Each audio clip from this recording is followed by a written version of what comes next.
हमारी गर्दनों में आज तक गुलामी मुस्तफा का, हमारी गर्दनों में आज तक गुलामी मुस्तफा का पट्टा लहराता हुआ आज भी है। उपस्थित सम्मानित इस्लाम दरदी भाई और बाबाजीरा, मंचे उपस्थित उलमाए किराम, तलबाए इस्लाम, हाजिरिन मजलिस, आवाम अहले सुन्नात, पर्दानशीन मा ও বোনেরা, সকলকে আমার আন্তরিক সালাম ও শুভেচ্ছা জানিয়ে মহান করুণাময় রব্বুল আলামিন ওয়াহদাহু লা শারীকা পবিত্র দরবারে কিবরিয়াতে তার হাবিবে মুআজ্জাম সাল্লাল্লাহু আলাইহি সাল্লামের ওসিলা দিয়ে দোয়া যেন আল্লাহ পাক আমাকে সঠিকভাবে বুঝাবার, আপনাদেরকে বুঝার তৌফিক দান করেন। বলেন আল্লাহুম্মা আমিন। আলহামদুলিল্লাহ, সমস্ত তারিফ ও প্রশংসা গুণগান মহান রব্বুল আলামিন ওয়াহদাহু লা শারীকের জন্য, যে আল্লাহ রহমান, যে আল্লাহ রহিম, যে আল্লাহ ব্যতীত কেউ ইবাদতের যোগ্য নয়, যে আল্লাহ ব্যতীত কেউ সেজদা পাওয়ার যোগ্য নয়, যে মহান রব্বুল আলামিন জমিন আসমান কুল কায়নাতকে সৃষ্টি করেছেন, তার সমস্ত মাখলুকাতের মধ্যে আমাকে আপনাকে অর্থাৎ মানব জাতিকে আশরাফুল মাখলুকাত বানিয়েছেন। সে মহান রব্বুল আলামিনের অগণিতবার অসংখ্যবার শুকরিয়া আদায় করি যে মহান রব্বুল আলামিন ওয়াহদাহু লা শারীক তার 1,24,000 কমবেশ নবী রাসূলগণের মধ্যে সর্বশ্রেষ্ঠ নবী আমাদেরকে উম্মত বানিয়েছেন। তাই সকলে মিলে একবার উচ্চ সুরে জবান খুলে বলি আলহামদুলিল্লাহি রাব্বিল আলামিন। আর একটু জোরে বলতে হবে আলহামদুলিল্লাহ। আল্লাহ পাকের হামদ ও সানার পর রাসূল আকরাম নূরে মুজাসসাম সরওয়ারে দু আলম রহমাতুল লিল আলামিন শফিউল মুজনাবিন আনিসিল গারিবিন রাহাতে আশিকিন মুরাদুল মুমিনিন সাইয়্যাদে লা মাকা নাজিশে কওনো মাকা ইমামুল আম্বিয়া সদরুল আম্বিয়া তাজুল আম্বিয়া মক্কার সরদার মদিনার তাজদার মা আমিনার লাল আব্দুল্লাহ নয়নতারা তাহা ওয়া ইয়াসিন সিরাজাম মুনির বশীর ও নজির শাফাতের কান্ডারি রহমতের ভান্ডারি কাল কিয়ামতের কঠিন দিনে আপনার আমার মতো পাপী তাপী গুনাহগার সুন্নি সহিহুল আকীদা মুসলমানদের উদ্ধারকারী আহমদে মুস্তাফা হযরতে মুহাম্মাদুর রাসূলুল্লাহ সাল্লাল্লাহু তাআলা আলাইহি ওয়া আলিহি ওয়াসাল্লামের প্রতি অগণিতবার অসংখ্যবার দুরূদ ও সালাম বর্ষিত হোক, গর্বিত হোক। সকলে বলুন আল্লাহুম্মা আমিন। উপস্থিত সম্মানিত ইসলাম দরদি ভাই ও আব্বা জানেরা আমার, এখানে সকলেই জ্ঞানী গুণী লোক বসে আছেন। আপনারা সকলে অবগত, আজকের এই পবিত্র ধর্মসভা ইসলামিক ধর্মসভা। এই পবিত্র সভাতে ইসলামিক আলোচনা হবে কোরআন ও হাদিস, ইজমা ও কিয়াসের আলোতে। কারণ আমরা হচ্ছে আহলে সুন্নাত ওয়াল জামাত। সঠিকভাবে যারা কোরআন পাক এবং রাসূল পাকের হাদিসকে মানে তাদেরকে বলা হয় আহলে সুন্নাত ওয়াল জামাত। যারা ইজমা এবং কিয়াসকে অস্বীকার করে, বলে যে আমরা কোরআন আর সহিহ হাদিস ছাড়া কিছু মানি না, এরা হচ্ছে পথভ্রষ্ট এবং পথভ্রষ্টকারী। না কোরআন মানে না হাদিস মানে। কারণ ইজমা এবং কিয়াস মানা কোরআন এবং হাদিস থেকে প্রমাণিত। বিরাদর ইসলাম, আমি আপনাদের সম্মুখে একটি আয়াতে কারিমা তেলাওয়াত করেছি। আল্লাহ পাক বলেন ইন্নাদ দীনা ইনদাল্লাহিল ইসলাম। নিশ্চয় দুনিয়াতে যত ধর্ম রয়েছে সেই সমস্ত ধর্মের মধ্যে মাত্র একটি ধর্ম, যে ধর্মটি আল্লাহর পছন্দ, আল্লাহর মনোনীত নির্বাচিত ধর্ম, যে ধর্মের নাম হচ্ছে ইসলাম। একটু জোরে বলতে হবে সুবহানাল্লাহ। ইসলাম ধর্ম আল্লাহ পাকের পছন্দ ধর্ম। আর এই জমিনের মাটিতে সর্বপ্রথম যিনি কদম রেখেছেন তিনি হচ্ছেন মুসলমান। একটি আকীদা শুদ্ধ করবেন, প্রত্যেক নবী মুসলমান ছিলেন। কোন ব্যক্তি যদি বলে প্রত্যেক নবী ইহুদি ছিলেন, এই ধরনের ব্যক্তির যতই বড় দাড়ি হোক, 3 হাতের হোক আর 4 হাতের হোক, ওই ব্যক্তি হচ্ছে গলা পচা স্পষ্ট কাফির। কেউ বলবেন যে আমাদের সুন্নি মৌলবীদের কোনো কাজ নাই, যাকে তাকে কাফির বলে। জি না, বিষয় হচ্ছে কুরআন পাকের বিরুদ্ধে। আল্লাহ পাক যদি বলে যে এই মাইক মানটা ধরেন যে মুসলমান, আল্লাহ পাক বলছেন, আর আপনি যদি বলেন যে ইহুদি, তাহলে আপনার ঈমান থাকবে? থাকবে? তো মহান রব্বুল আলামিন পবিত্র কুরআন পাকে ইব্রাহিম আলাইহিস সালাতু ওয়াস সালামকে মুসলমান বলেছেন। আল্লাহ বলেছেন আমার ইহুদি, এই নাউজুবিল্লাহ, আমার ইব্রাহিম না ইহুদি না নাসারা, উনি হচ্ছেন একজন মুসলমান। জোরে বলেন সুবহানাল্লাহ। সূরা ইউসুফে ইউসুফ নবীকে মুসলমান বলা হয়েছে। সূরা নামলে সুলাইমান আলাইহিস সালাম বিলকিসকে মুসলমান হওয়ার দাওয়াত দিয়েছেন। তো কুরআন এবং কুরআনে মুকাদ্দাসার সমস্ত তাফসীরকে পাঠ করার পরে বিশুদ্ধ আকীদা যেটা কুরআন পাক দিয়েছেন, সেটা হচ্ছে প্রত্যেক নবী মুসলমান ছিলেন। আর আমাদের নবী আনা আউয়ালুল মুসলিম, আমাদের নবী হচ্ছে সর্বপ্রথম মুসলমান। জোরে বলুন সুবহানাল্লাহ। আদমেরও পূর্বে, ইব্রাহিমেরও পূর্বে, সবারই পূর্বে। তাই দালাইলুন নবুয়াতের মধ্যে বিশুদ্ধ হাদিস, আল্লাহ তাবারাক ওয়া তাআলা বলেছেন হুয়াল আউয়াল হুয়াল আখির ওয়া হুয়া আউয়ালুশ শাফি, আমি আমার নবীকে প্রথম সৃষ্টি করেছি, সবারই শেষে দুনিয়াতে পাঠাবো এবং কিয়ামতের ময়দানে সর্বপ্রথম যিনাকে শাফাত করার অনুমতি দেব তিনি হচ্ছেন মুহাম্মদ রাসূলুল্লাহ। তো প্রত্যেক নবী মুসলমান। এই কারণে এই কথাটা আপনাদের সম্মুখে বললাম। বর্তমান জামানাতে কিছু জাহিল লোক বক্তা সেজেছে বাংলা বই পড়ে, ওর সামনে যদি আপনি বুখারী খুলে দেন তো পেশাব আর পায়খানা, রাস্তা দিয়ে পেশাব পায়খানা না, মুখ দিয়েও গু বেরিয়ে যাবে। এইরকম জাহিল এখন ইসলামের স্কলার। এটা হচ্ছে আপনার কিয়ামতের আলামত। বলছে কুরআন পাকে যত নবীর নাম এসেছে, এরা কে, এরা কারা? বলছে ইউসুফ ইহুদি, সুলাইমান ইহুদি। জোরে বলেন না। বলছে প্রত্যেক নবী ইহুদি। এই কথা বলে মৌলভী সাহেব ইসলাম থেকে খারিজ হয়ে গেছে, ওর বউ বিবাহ থেকে বেরিয়ে গেছে, এরপরও তওবা করেনি, পুনরায় বিবাহ করেনি, পুনরায় ইসলাম ধর্ম গ্রহণ করেনি। আর এখন পর্যন্ত ওই বউ নিয়ে আছে, আর কলমা শরীফ পাঠ করেনি, তওবা করেনি, ওই একই আকীদা নিয়ে আছে। তো ওই মৌলবীর বাচ্চা যে জন্ম হবে হালাল জাদা হবে না হারাম জাদা? তো হারাম জাদা যখন হবে তো এইরকম স্কলার হবে যে মাদ্রাসার দরওয়াজা জীবনে দেখেনি, মাদ্রাসার কোনোদিন গেট দেখেনি, ওই ব্যক্তি এখন হয়ে যাচ্ছে ইসলামের স্কলার। তাই ইসলামের দাসাই। আজ থেকে 100 বছর পূর্বে যান, 50 বছর পূর্বে যান, এই জমিনের ভিতরে মুসলমানের মতো লড়াই ছিল না যত লড়াই বর্তমানে হয়েছে। কেন? জাহিলদেরকে কিছু লোক মাথার তাজ বানিয়ে দিয়েছে। স্ত্রী এমন ভাবে উঠছে, এমন ভাবে ফাতোয়া দিচ্ছে, মনে হচ্ছে গাঁজা খেয়ে উঠেছে। জি, তাই একটি কথা মনে রাখবেন, আপনাদের সম্মুখে আমি আয়াতে কারিমা পাঠ করেছি, ইসলাম হচ্ছে আল্লাহর মনোনীত ধর্ম। এই ইসলাম আপনি কার কাছে শিখবেন? ইসলামের শিক্ষা কার কাছে নেবেন? আল্লাহ কুরআন পাকে বলেছেন তুমি যেটা জানো না, যারা জানে তাদের কাছে যাও। যে নিজেই জানে না আপনাকে কি জানাবে? যারা জানে তাদের কাছে জানতে হবে। আর যখন একজন বিজ্ঞ আলিম যে মাদ্রাসাতে কোরআন পড়েছে, উসুলের তাফসীর পড়েছে, কোরআন পাকের তাফসীর পড়েছে, ইলমুল কালাম পড়েছে, ইলমুল মানতিক পড়েছে, ইলমে নহ, ইলমে সারফ পড়েছে, আপনার যত রকমের জ্ঞান থাকে অর্জন করে কোরআন পাককে বুঝেছে, একমাত্র ওই ব্যক্তির কাছে শিক্ষা নিতে হবে। আর যেই ব্যক্তি মাস্টারি ডাক্তারি করে আজকে ইসলামের স্কলার হয়ে গেছে, এই ধরনের ব্যক্তির কাছে যখন মানুষ বিদ্যা নিতে যাবে, শিক্ষা নিতে যাবে, এমন একটি কথা বলে দিবে মানুষের ঈমানই বেরিয়ে যাবে। তার কারণে বেরাদের ইসলাম হচ্ছে সুন্দর ধর্ম, শান্তির ধর্ম। এই ধর্মতে জাহিলকে কোনো জিনিস জিজ্ঞাসা করা যাবে না, আলিমকে জিজ্ঞাসা করতে হবে, মুফতিকে জিজ্ঞাসা করতে হবে। তার কারণে বেরাদের ইসলাম একটি কথা মনে রাখবেন, জাহিল হওয়ার কারণে মানুষকে আকীদা দিল কি প্রত্যেক নবী ইহুদি। এই কথাটি যারা বিশ্বাস করবে, ঈমান থাকবে, চিরস্থায়ী জাহান্নামী হবে।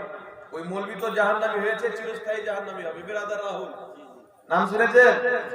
নাম কি? ব্রাদার রাহুল। মানে মৌলবিও লাগাতে পারে না, শাইখও লাগাইতে পারে না, কেন বাপের জন্য মাদ্রাসা দেখেনি তো মৌলবি কি করে লাগাবে?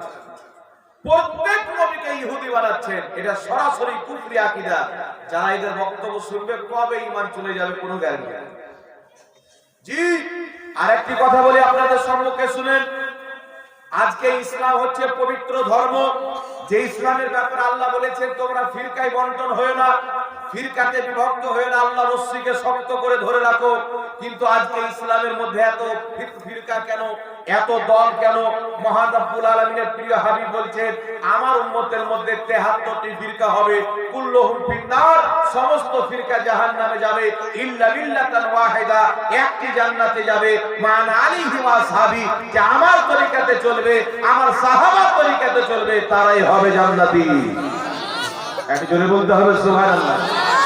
তাহলে এখন সবাই বলে যে আমরা নবীর তরিকাতে আছি, আমরা সাহাবার তরিকাতে আছি, কিন্তু একটা কেউ হাদিস দেখাক বা কুরআন পাকের আয়াত দেখাক, আমি কিয়ামত পর্যন্ত চ্যালেঞ্জ করছি। এবং আমি নাম দিয়ে বলেছি, রাহুল তুমি তোমার বাড়িতে রাখো, যদি ভয় করো সবাই আসবে না, আমি একা থাকবো, একজন ক্যামেরাওয়ালা থাকবে, যে ক্যামেরা মিথ্যা দেখাবে না, লাইভ চলবে। তুমি যদি তোমার এই কথা প্রমাণ করতে পারো, আমি প্রমাণ করব।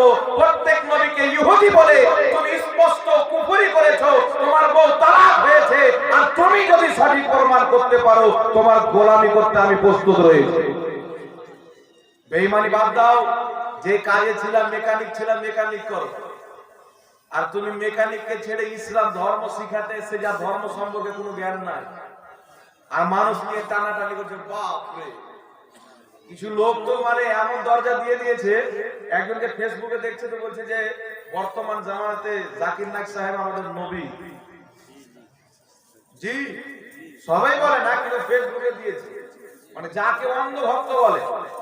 এদের আকীদা নবী পাক ভুল করেছেন, সাহাবা ভুল করেছেন, তাবিঈন ভুল করেছেন, জাকির নায়েকের কোনো ভুল নাই। জি, নবী চাইতে বেশি ওদের মৌলবীকে ভালোবেসে ফেলেছে। কিন্তু সুন্নি মৌলবী যখন ওয়াজ করে, আহলে সুন্নাত ওয়াল জামাতের উলামায়ে কেরাম পৃথিবীর মানুষকে একটাই শিক্ষা দেয়, কুছ রহে या ना रहे फकत इश्क़ मुस्तफा रहे, अरे किसी को छोड़ना है छोड़ दो, मोहम्मद की मोहब्बत को कभी ना छोड़ो। নবীর मोहब्बतকে অন্তরে বসাতে হবে। তাই আমরা সব সময়তে মানুষকে শিক্ষা দিই, নবী से जो हो बेगाना उसे दिल से जुदा कर दे, पितर मादर बिरादर मालो जा उन पर नबी पर फिदा कर दे। একটি কথা মনে রাখবেন कि मोहम्मद से वफा तुमने तो हम तेरे हैं, ये जहां चीज है क्या लौह कलम तेरे हैं, जो नबी का नहीं वो किसी का नहीं, जो नबी का नहीं वो खुदा का नहीं। তাই বিরাদর ইসলাম, আজকে জগৎবাসীকে শিক্ষা কি দেওয়া হচ্ছে? নাউজুবিল্লাহ, আল্লাহু আকবার কাবীরা। কখনো নামাজের নামে মানুষকে বিভ্রান্তি করা হচ্ছে, কখনো আমের নামে বিভ্রান্তি করা হচ্ছে। আমাদের ছেলে পিলেকে, একটা ছেলে আমার কাছে এসে বলছে, হুজুর আমি আজকে থেকে বুকের উপরে হাত বাঁধতে লাগলাম, নাভির নিচে বাঁধবো না। কেন? বলছে আপনারা মানুষকে ভুল শিক্ষা দিচ্ছেন। কি শিক্ষা দিচ্ছি? বলছে নাভির নিচের হাত বাঁধাটা হচ্ছে জয়ীফ হাদিস, আর বুকের উপরে হাত বাঁধার হাদিসটা হচ্ছে সহিহ হাদিস। আমি বললাম কোথায় পেলে? তো ভিডিও দেখাচ্ছে। কে বলছে? বলছে জাকির নায়েক বলছে। জাকির নায়েক সাহেবের লেকচার, যে বুকের উপরে হাত বাঁধার হাদিসটা সহিহ, নাভির নিচে হাত বাঁধার হাদিসটা হচ্ছে জয়ীফ। তখন ওকে আমি আরেকটা লেকচার শোনালাম। জাকির নায়েক সাহেব বলছে কোরআন পাকে আছে 25টা আয়াত যে ওসিলা হারাম। কটা আয়াত? নবী পাক সাল্লাল্লাহু আলাইহি সাল্লাম বলছে, শুনো, যেই ব্যক্তি আমার নামে কোনো মিথ্যা কথা বললো, যেটা আমি বলিনি, আর বললো এটা নবী পাক বলেছেন, ওই ব্যক্তির নিজের ঠিকানা জাহান্নাম করে। তাহলে যেই কথাটা আল্লাহ কোরআন পাকে বলেনি, কেউ যদি বলে আল্লাহ কোরআন পাকে বলেছে, ওর ঠিকানা কত বড় জাহান্নামে করতে হবে। আল্লাহর উপরে মিথ্যা বাঁধো, কোরআন পাকের উপরে মিথ্যা বাঁধো। পবিত্র কোরআন পাকে 25টা আয়াত আছে যে ওসিলা হারাম। এই রকম কোন ব্যক্তি যদি একটা আয়াত দেখাতে পারে, দুনিয়ার একটা না দুটা না, সমস্ত আহলে হাদিসকে আমার চ্যালেঞ্জ, পবিত্র কোরআন পাকে একটা আয়াত দেখাও যে ওসিলা হারাম, আমি 5 লক্ষ টাকা তোমাকে ইনাম দিতে রাজি আছি। এই রকম কোন আয়াত নাই। বরং আল্লাহ কোরআন পাকে বলেছেন, ইয়া আইয়ুহাল্লাযীনা আমানুত্তাকুল্লাহ ওয়াবতাগু ইলাইহিল ওয়াসিলা, ঈমানদার আল্লাহকে ভয় করো, আল্লাহর নিকটে ওসিলা পেশ করো। জোরে বলুন না সুবহানাল্লাহ। তাহলে ডক্টর মক্টরকে লাড়ি কাটনেওয়ালাকে যখন কোরআন ধরিয়ে দেবে অবস্থা এই হবে। কোরআনের উপরে মিথ্যাচার 25টা আয়াতকে বানিয়ে দিল মিথ্যা কোরআন পাকের নামে। তো নবীর নামে বানালে যদি জাহান্নাম হয়, তো আল্লাহর নামে বানালে সবচাইতে বড় জাহান্নামে যেতে হবে কি হবে না? কথা বলে আমি বললাম শুনো, আবু দাউদ শরীফের মধ্যে বুকের উপরে হাত বানার হাদিসটিকে যারা যারা সহি বলেছে, নাসিরউদ্দিন আলবানীর উক্তি অনুযায়ী সবাই মিথ্যা কথা বলেছে। জি, আবু দাউদ শরীফের মধ্যে হাদিস ধ্যান দিয়ে শুনবেন। রাসূল পাক সাল্লাল্লাহু আলাইহি সাল্লামের প্রিয় তাবী সাহাবীনা তাউস রাহমাতুল্লাহ আলাইহি বলছেন, নবী পাক সাল্লাল্লাহু আলাইহি সাল্লাম ডান হাত বাম হাতের উপরে রেখে বুকের উপরে স্থাপন করেছেন, আলা সাদরিহি বুকের উপরে। আরেকটি হাদিস আছে, হযরতে আলী রাদিয়াল্লাহু তাআলা আনহু বলছেন, ডান হাত বাম হাতের উপরে রেখে নাভির নিচে বাঁধা হচ্ছে সুন্নাত। তাহলে হাদিস দুটি পাওয়া গেল, হযরতে আলীর হাদিসটাও জয়ীফ আর তাউসের হাদিসটাও জয়ীফ। কিন্তু নিজের ধর্মকে টিকার জন্য আহলে হাদিস নাম দিয়ে মানুষের সামনে জালিয়াতি করা হয়েছে, মিথ্যা প্রচার করা হয়েছে। যে তাউস রাহমাতুল্লাহ আলাইহি বলছেন, নবী পাক ডান হাত বাম হাতের উপরে রেখে বুকের উপরে স্থাপন করেছে, হাদিসটি সহিহ। কিয়ামতের সকাল পর্যন্ত এই হাদিসকে কোনো বাপের বেটা সহিহ প্রমাণ করতে পারবে না। কেন পারবে না জানেন? এই হাদিস যিনি বর্ণনা করেছেন তাউস রাহমাতুল্লাহ আলাইহি হচ্ছেন তাবেঈ সাহাবী না। তাবি উনাকে বলা হয় যিনি সাহাবীকে দেখেছেন, নবী পাককে দেখেনি। আর ইনি ডাইরেক্ট নবীর কথা বলছেন, মাঝখানে সাহাবী নাই। এই ধরনের হাদিসকে বলা হয় মুরসাল। আর সিলসিলাত আহাদিসে দঈফার মধ্যে আহলে হাদিসদের গুরু নাসিরউদ্দিন আলবানী লিখতেছে, মুসান্নাফ ইবনে আবি শাইবার প্রথম খণ্ডের হাদিসকে একই মুরসাল হযরতে তাউসের মুরসালকে বলছে, এটি হচ্ছে মুরসাল হওয়ার কারণে জয়ীফ। তো এক জায়গাতে একই ব্যক্তির মুরসালকে বলছে জয়ীফ, আর আবু দাউদ শরীফ এসে বলছে সহিহ। কেন? এখানে নিজের ধর্মকে টিকাতে হবে, জয়ীফ হাদিসকে সহিহ বলতে আমাদের কোনো ব্যাঘাত ঘটবে না। তো হাদিস দুটো জয়ীফ। একটি কথা মনে রাখবেন, এক বছর থেকে আমি চ্যালেঞ্জ করতেছি, এই নীল আকাশের নিচে জমিনের উপরে কোন ব্যক্তি যদি একটা সহিহ হাদিস দেখাইতে পারে যে বুকের উপরে হাত বানাচ্ছেন নবী পাক, সহিহ মুরসাল মারফু হাদিস, একটা যদি দেখাইতে পারে, আমি 5 লক্ষ টাকা পুরস্কার দেব। 5 লক্ষ টাকা ইনাম দেব। কিয়ামতের সকাল পর্যন্ত কেউ দেখাতে পারে না, কিন্তু আমাদের কাছে এসো, নাভির নিচে হাত বাঁধা নবী পর্যন্ত সহিহ হাদিস আছে, সাহাবা পর্যন্ত সহিহ হাদিস আছে, তাবেঈন পর্যন্ত সহিহ হাদিস আছে। জোরে বলুন সুবহানাল্লাহ। মুসান্নাফ ইবনে আবি শাইবার মধ্যে হাদিস, হযরতে আলকামা ইবনে ওয়াইল ইবনে হুজার নিজের পিতা থেকে বর্ণনা করে। কি বর্ণনা করেন? ইয়াদাউ ইয়ামিনাহু আলা শুমালিহি ফি সলাতি তাহতা সুররা। নবী পাক সাল্লাল্লাহু আলাইহি সাল্লামকে দেখেছি, নবী পাক সাল্লাল্লাহু আলাইহি সাল্লাম ডান হাত বাম হাতে রেখে নাভির নিচে বেঁধেছে। এই হাদিসটি হচ্ছে সহিহ হাদিস। জোরে বলুন সুবহানাল্লাহ। আরেকটি কিতাব শুনেন, ইমাম ইবনুল বার রাহমাতুল্লাহ আলাইহি নিজের কিতাব আত-তামহিদের 20তম খণ্ড পৃষ্ঠা নাম্বার 78 বেইরুত লেবাননের ছাপ হাদিস নিয়েছেন। বর্ণনাকারী উকবা বিন সাইবান তিনি বর্ণনা করেন যে হযরতে আলী রাদিয়াল্লাহু তাআলা আনহু ফাসাল্লি লিরাব্বিকা ওয়ানহার, এই আয়াতের ব্যাখ্যাতে হযরতে আলী বলেছেন যে নামাজের মধ্যে ডান হাত বাম হাতের উপরে রেখে নাভির নিচে হাত বাঁধতে হবে, এটাই সঠিক। আর এই হাদিসটা হযরতে আলীর সহিহ হাদিস। এই হাদিসের প্রত্যেকটা বর্ণনাকারী সহিহ। তাহলে কি বুঝতে পারলেন? নবী পাক নামাজের নাভির নিচে হাত বাঁধতেন, সহিহ হাদিস আছে। হযরতে আলী নাভির নিচে হাত বাঁধতে বলেছেন। ইমাম ইবনুল বার আত-তামহিদ 20তম খণ্ড পৃষ্ঠা নাম্বার 78 এর মধ্যে সহিহ হাদিস লিপিবদ্ধ করেছেন। এইবার চলে আসেন বিখ্যাত তাবী ইব্রাহিম নাখী রাদিয়াল্লাহু তাআলা আনহু মুসান্নাফে ইবনে আবি শাইবা, সেই কিতাবের হাদিস নাম্বার 3939 নাম্বার হাদিস। হযরত ইব্রাহিম নাখী বলেন যে বিশুদ্ধ মত হচ্ছে, সঠিক নিয়ম হচ্ছে তুমি নামাজের নাভির নিচে হাত বাঁধবে। জোরে বলবেন না সুবহানাল্লাহ। নবী পাক নাভির নিচে হাত বেঁধেছেন, সহিহ হাদিস। সাহাবী নাভির নিচে হাত বেঁধেছেন, সহিহ হাদিস। তাবেঈন নাভির নিচে হাত বেঁধেছেন, সহিহ হাদিস। কিন্তু বুকের উপরে হাত বাঁধার কোনো সহিহ হাদিস নাই। তাহলে যারা যুগ যুগ থেকে নাভির নিচে হাত বেঁধে আসেন, তাদেরই নামাজ হলো সঠিক নামাজ। একটু জোরে বলবেন না সুবহানাল্লাহ। তাহলে কি বুঝতে পারলেন বাবজি? অনেক জাল হাদিসকে সহি হাদিস বানানো হয়েছে। কেন জানেন? মানুষের ঈমানকে লুটার জন্য, নামাজকে খারাপ করার জন্য, ওয়াহাবি মতবাদকে প্রচার করার জন্য। তাই একটি কথা মনে রাখবেন, নাভির নিচে হাত বানার সহি হাদিস আছে, বুকের উপরে হাত বানার মারফু সহি হাদিস একটাও না। আমার চ্যালেঞ্জ আছে। দ্বিতীয় নাম্বার চলে আসে, হাত বানা হয়ে গেল নামাজের মধ্যে।